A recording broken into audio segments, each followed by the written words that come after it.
मुख्यमंत्री योगी आदित्यनाथ ने गोरखपुर विश्वविद्यालय में समरस समाज के निर्माण में नाथ पंथ का अवदान विषय पर 2 दिवसीय राष्ट्रीय संगोष्ठी का शुभारंभ किया। इस अवसर पर मुख्यमंत्री योगी आदित्यनाथ ने देश के चारों कोनों में आध्यात्मिक पीठों की स्थापना करने वाले आदिशंकर की काशी में की गई साधना के समय भगवान विश्वनाथ द्वारा ली गई परीक्षा के एक उद्धरण का उल्लेख करते हुए कहा कि दुर्भाग्य से आज जिस ज्ञानवापी को कुछ लोग मस्जिद कहते हैं, वह ज्ञानवापी साक्षात विश्वनाथ जी ही हैं। मुख्यमंत्री एवं नाथ पंथ की अध्यक्षीय पीठ गोरक्षपीठ के पीठाधीश्वर योगी आदित्यनाथ ने संतों और ऋषियों की परंपरा को समाज और देश को जोड़ने वाली परंपरा बताते हुए आदिशंकर का विस्तार से उल्लेख किया। उन्होंने कहा कि केरल में जन्मे शंकर ने देश के चारों कोनों में धर्म अध्यात्म के लिए महत्वपूर्ण पीठों की स्थापना की। आदिशंकर जब अद्वैत ज्ञान के परिपूर्ण होकर काशी आए तो भगवान विश्वनाथ ने उनकी परीक्षा लेनी चाहिए। ब्रह्म मुहूर्त में जब आदिशंकर गंगा स्नान के लिए निकले तब भगवान विश्वनाथ एक अछूत के वेश में उनके सामने खड़े हो गए। आदिशंकर ने जब उनसे मार्ग से हटने को कहा तब उसी रूप में भगवान विश्वनाथ ने उनसे पूछा कि आप यदि अद्वैत ज्ञान से पूर्ण हैं तो आपको सिर्फ भौतिक काया नहीं देखनी चाहिए। मुख्यमंत्री ने कहा कि अस्पृश्यता को दूर करने पर ध्यान दिया गया होता तो देश कभी गुलाम नहीं होता। संत परंपरा ने समाज में छुआछूत और अस्पृश्यता को कभी महत्व नहीं दिया है। यही नाथ पंथ की परंपरा है। नाथ पंथ ने हर एक जाति, मत, मजहब, क्षेत्र को सम्मान दिया है, सबको जोड़ने का प्रयास किया है। मुख्यमंत्री ने कहा कि नाथ पंथ ने काया की शुद्धि के माध्यम से एक तरफ आध्यात्मिक उन्नयन पर जोर दिया तो दूसरी तरफ समाज के हर एक तबके को जोड़ने के प्रयास किए।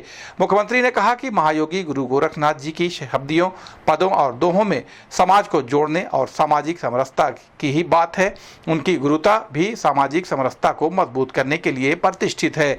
यहाँ तक कि मलिक मोहम्मद जायसी ने भी कहा कि बिन गुरु पंथ न पाइए, भूले से जो भेंट, जोगी सिद्ध होई तब जब गौरव सौ भेंट।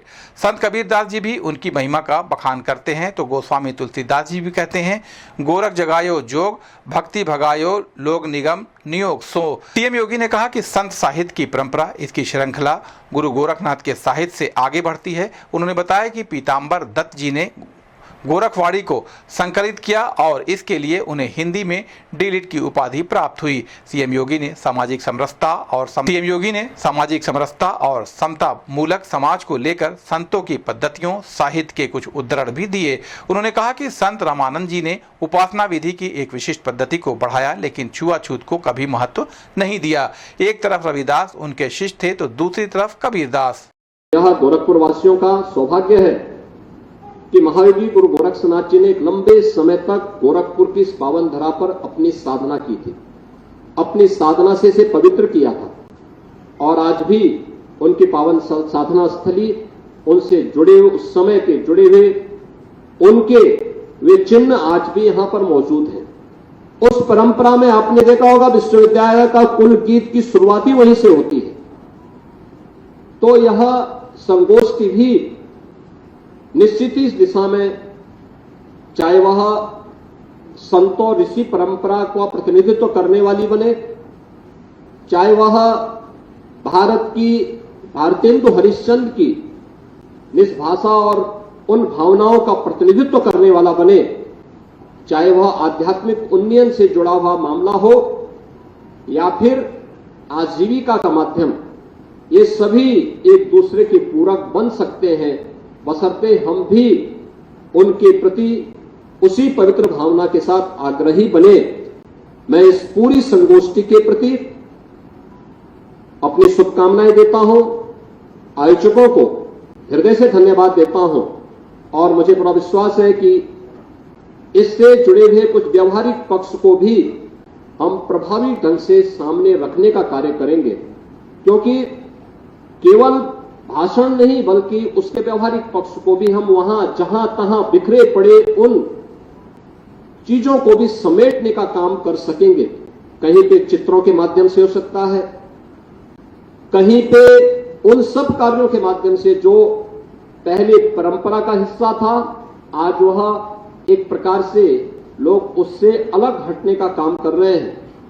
उन चीजों को अगर हम जोड़ सकेंगे तो आने वाली पीढ़ी के लिए एक नई प्रेरणा का काम कर सकता है और मुझे लगता है कि महायोगी गुरु गोरखनाथ शोधपीठ यहां पर कार्य करना तो प्रारंभ की है, लेकिन कार्य करने के साथ ही यह भी हमें सुनिश्चित करना होगा, नाथपंथ का जो इंसाइक्लोपीडिया आप बना रहे हैं, उन इंसाइक्लोपीडिया में देश और दुनिया में कहां के साहित्य में इसके तत्व मौजूद हैं, उसको इकट्ठा करना, नेपाल में, अफगानिस्तान में, बांग्लादेश में, पाकिस्तान में, तिब्बत में, वहां के साहित्य में बहुत कुछ आपको प्राप्त होगा। भारत के अंदर उत्तर से लेकर दक्षिण तक, पूरब से पश्चिम तक पूरा साहित्य हर भाषा का भरा पड़ा है। उसे ला करके उस भाषा के साथ साथ उसे हिंदी और संस्कृत में भी और अंग्रेजी में भी अगर हम उस विश्व कोश को बना सकें, उसको संरक्षित कर सकें, इसके अलावा वे चिन्ह जो नाथ योगियों के द्वारा उस समय अपने जीवन पद्धति का हिस्सा और साधना पद्धति का हिस्सा बनाया जाता था, उसको भी हम कहीं से कलेक्ट कर सकते हैं। पुराने आश्रमों में होंगे, पुराने मठ और मंदिरों में होंगे, नहीं होंगे तो उनकी रिप्लिका हमें तैयार करनी चाहिए। उनके फोटोग्राफ मंगवा करके उसकी रिप्लिका तैयार करके एक म्यूजियम के रूप में भी हम प्रदर्शित कर सकेंगे, तो बहुत सारी चीजें उपयोगी हो सकती हैं। योग की साधना के लिए क्या तत्व आवश्यक है, किस रूप में हमें उस क्षेत्र में आगे करना है। हम सामान्यतः अष्टांग योग की बात करते हैं। अष्टांग योग में महावीर गोरखनाथ जी ने या महर्षि पतंजलि ने अपने दर्शन में जिस अष्टांग योग की बात की, यम और नियम के बारे में गोरखनाथ जी कहते हैं भाई ये तो सामान्य अंतःकरण और बाह्य रूप से शुद्धि के माध्यम है, और ये हर व्यक्ति के एक मनुष्य को मनुष्य कहलाने का अधिकारी वह तभी है जब वह अंतः और बाह्य शुद्धि दोनों पर ध्यान दे। अगर शुद्धि ही नहीं है तो फिर एक मनुष्य और एक पशु में अंतर करना बहुत कठिन है। लेकिन उन्होंने काया शोधन की एक विशिष्ट पद्धति को भी इसके साथ महत्व दिया, और उस काया शोधन की पद्धति को उन्होंने बाद में हठ योग के रूप में परिवर्तित करके प्राणों की साधना के रूप में एक सामान्य जनमानस के लिए अत्यंत उपयोगी बनाया, जो लोक व्यवहार में प्रत्येक उम्र के व्यक्ति के लिए, किसी भी जाति मत मजहब के व्यक्ति के लिए साधना की उच्च कोटि की साधना में प्राप्त करने का एक माध्यम बन सकती है। और इसके लिए उन्होंने अनेक बातें कही। अक्सर आप देखते होंगे कि व्यक्ति बहुत कभी कभी अनियमित दिनचर्या भी उसके स्वास्थ्य पर विपरीत असर डालता है। उन्होंने गोरखवाणी में भी इसका उल्लेख किया है कि उन्होंने इसके बारे में भी कहा, थोड़ा बोले थोड़ा खाई, तिस घटी पवना रहे सहमाई, गगन मंडल में अनहद बाजे, पिंड पड़े तो सदगुरु लाजे। यानी थोड़ा बोलिए थोड़ा खाइए, तो शरीर केवल खाने भर से ऐसा नहीं हो जाना चाहिए कि वह फिर आपको श्वास भी न ले पाए। श्वास लेने की स्थिति भी शरीर की होनी चाहिए। यह यानी एक सामान्य सी बात है। नियमित और संयमित दिनचर्या व्यक्ति के जीवन में कैसे उसको एक नई दिशा दे सकती है, इसका उल्लेख भी उन्होंने अपनी पूरी जो शब्दी है, जो पद उनके हैं, उन सब में हम सबको देखने को मिलता है। अब प्रार्थना होगी स्वीकार जगमग गोल्ड कपूर के साथ। ट्राई करिए, खुशबू तो लीजिए।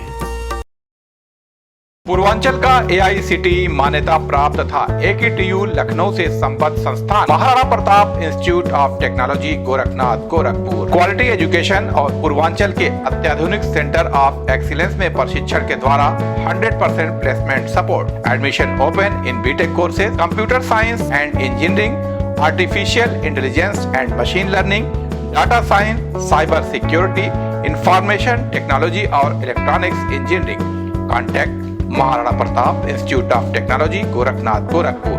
हमारा मोबाइल नंबर है 9140282856 तथा 8471044772।